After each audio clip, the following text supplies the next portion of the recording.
ठीक कह रहे हैं। मैं तो तुमसे सिर्फ बस ये कह रहा हूँ कि अदनान और दानिया के माजी के ताल्लुकात की बातों की तरफ ध्यान मत दो।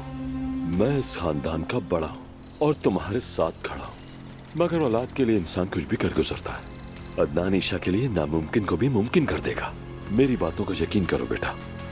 दानिया शायद हमारी जिंदगियों में मुस्तकिल रहने आई हो, मगर तुम हिम्मत रखो ज़मरुद बेटा, बिल्कुल भी मत घबराना। मैं इसीलिए कह रहा हूँ कि मैं तुम्हारे साथ हूँ।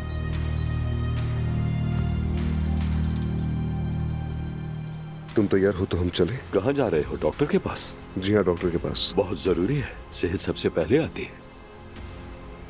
खुदा हाफिज ज़मरुद बेटी।